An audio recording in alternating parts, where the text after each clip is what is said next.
Bismillahirrahmanirrahim. Assalamualaikum warahmatullahi wabarakatuh. Alhamdulillah, hari ini kita ketemu lagi ya anak-anak ya. Mohon maaf ya, ini harus mengirimkan materi saat anak-anak vaksin ya. Tapi insya Allah walaupun habis vaksin tetap sehat ya. Jadi bisa menyimak videonya dan nanti bisa mengerjakan tugasnya. Jadi tugasnya tidak harus dikerjakan hari ini ya, bisa dikerjakan besok karena nanti untuk batik kita mengumpulkannya Kamis minggu depan ya. Baik, kita awali dulu dengan doa mau belajar ya. Bismillahirrahmanirrahim. Raditu billahi robba wa bil islami dina wa bi muhammadin nabiyya wa rasula. Rabbi zidni ilma warzuqni fahma.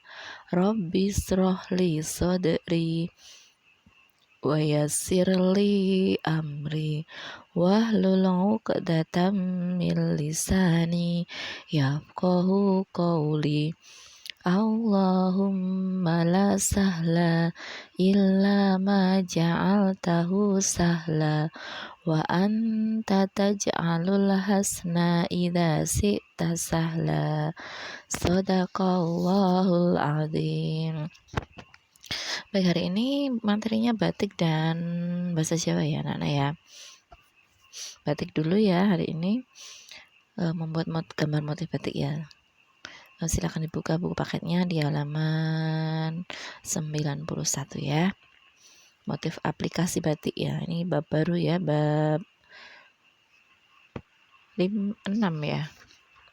7 ya, bab 7 ya.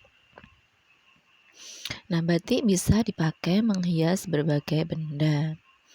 Baik mainan, kemarin sudah ya, benda hias ya, perkakas maupun pakaian.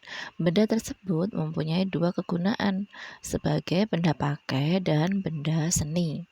Kalian pasti pernah melihat benda-benda berhias motif batik tersebut, misalnya dakon bermotif batik dan lain-lain. Berikut contoh hiasan batik sederhana. Ya, ini sapu tangan ya, sapu tangan. Linda mempunyai sapu tangan, bentuknya segi empat kecil. Linda membawanya setiap hari. Kalian ingin membuat gambar sapu tangan bermotif batik? Nah, mari kita ikuti caranya. Buatlah bingkai segi empat pada kertas. Buatlah segitiga dengan garis putus-putus di tengah segi empat. Nah, gambarnya di sini ya. Nah, ini ya. Kemudian buatlah lingkaran kecil di dalam segitiga. Buatlah kreasi gambar di tengah kotak dan sudut. Nah, di sini ya. Ini diberi gambar, terserah anak-anak. Terus di sudut-sudut sini juga diberi gambar.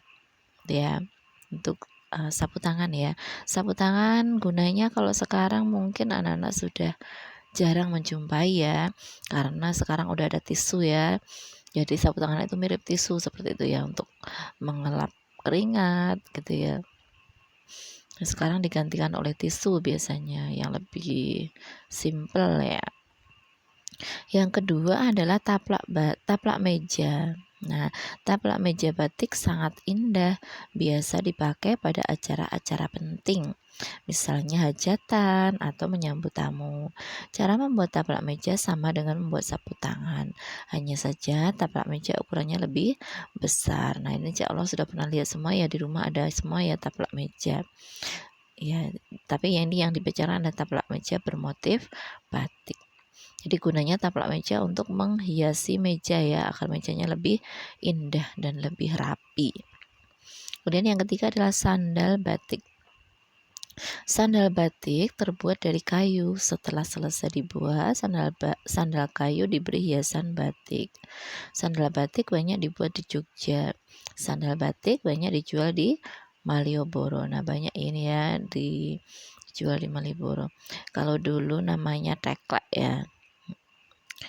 Itu sandal dari kayu kemudian dihias dengan motif batik.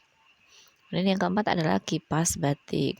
Batik bisa dipakai untuk menghias kipas. Kipas batik dipakai oleh para wanita, misalnya saat menghadiri pesta pernikahan. Nah, biasanya sekarang dipakai untuk cenderamata ya. Kipas batik juga dijadikan cenderamata pernikahan. Kipas batik banyak dijual di toko cenderamata ya. Ini sudah sering lihat anak-anak ya, insya Allah.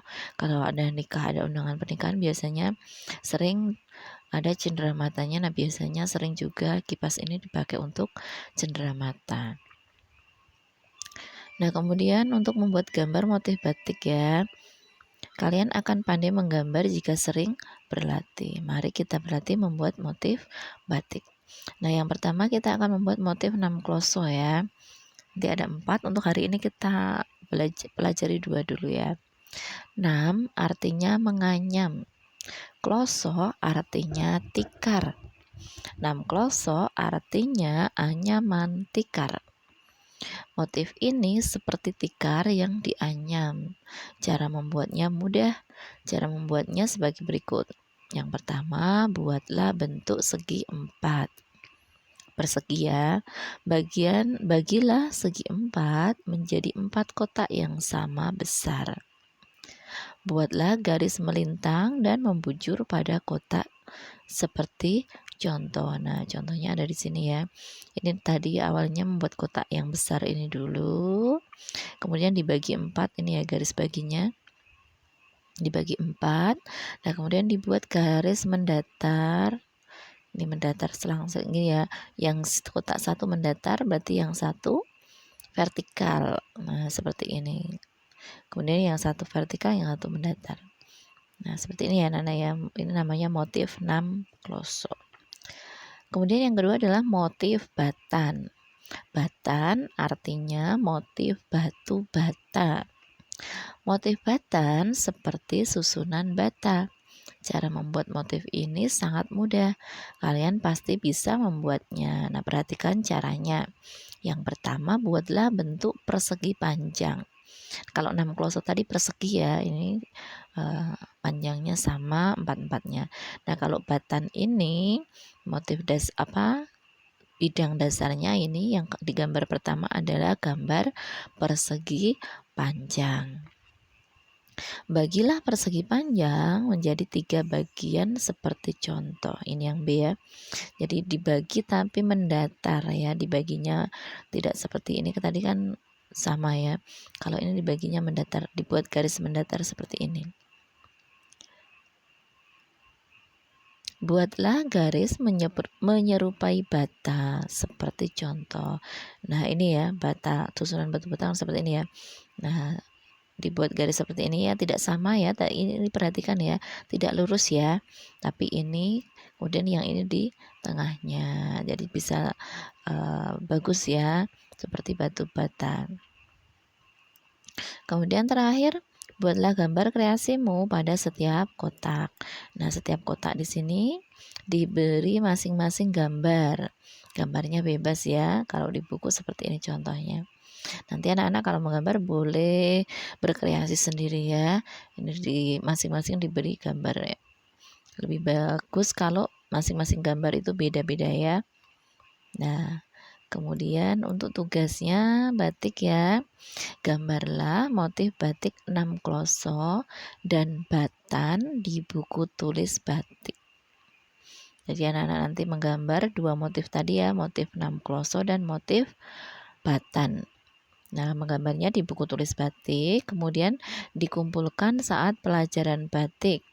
Nah, pelajaran batik insya Allah ketemu lagi di hari Kamis minggu depan ya, tanggal 17 Februari ya. Karena Kamis hari ini harusnya kita PTM ya.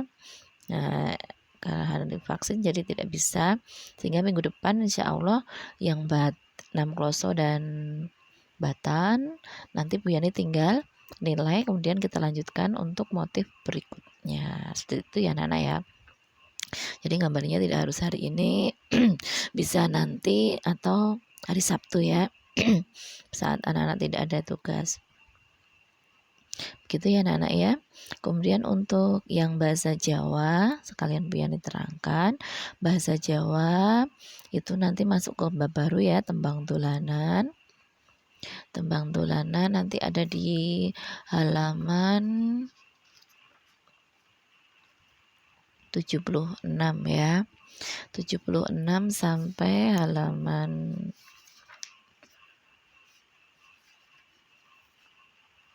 untuk hari ini nanti berarti sampai di halaman 81 ya. Nah nanti tugasnya rungokno tembang dolanan iki banjur apalno salah siji. Nah nanti Bu Yani akan nge-share ngasih video tembang dolanan yang ada di buku. Kalau di buku kan hanya syairnya ya. Nanti Bu Yani akan kasih videonya. Anak-anak menyimak ya, menyimak dulu. Jadi didengarkan dulu. Kalau sudah nanti anak-anak pilih salah satu tembang. Nanti ada 3, buto-buto galak, nyoto kue wasis, sama Bambang Rahino ya. Nah nanti anak-anak pilih salah satu yang sekiranya anak-anak mudah menghafalnya. Kemudian dihafalkan. Nah nanti insya Allah Bu Yani ambil nilainya di sekolah ya saat PTM. Gitu ya. Jadi nanti hari Kamis minggu depan berarti ambil nilai untuk tembang dolanan, kemudian batiknya, PR-nya tadi, tugasnya yang tadi, motif batan dan batik juga dinilai. Gitu ya anak-anak ya. Nanti videonya akan Bu Yani share lewat WA, grup WA ya. Baik, untuk pembelajaran hari ini cukup hanya ini ya. Untuk tematik insya Allah kita lanjut di hari Jumat besok. Itu ya, kita akhiri pembelajarannya pagi hari siang ya, siang hari ini dengan baca hamdalah dan doa kafaratul majelis. Alhamdulillahirabbil alamin. Subhanakallahumma wa bihamdika asyhadu an la ilaha illa anta astaghfiruka wa atubu ilaik. Banyak salahnya Bu Yani, mohon maaf. Tetap jaga sholatnya ya. Bu Yani akhiri. Assalamualaikum warahmatullahi wabarakatuh.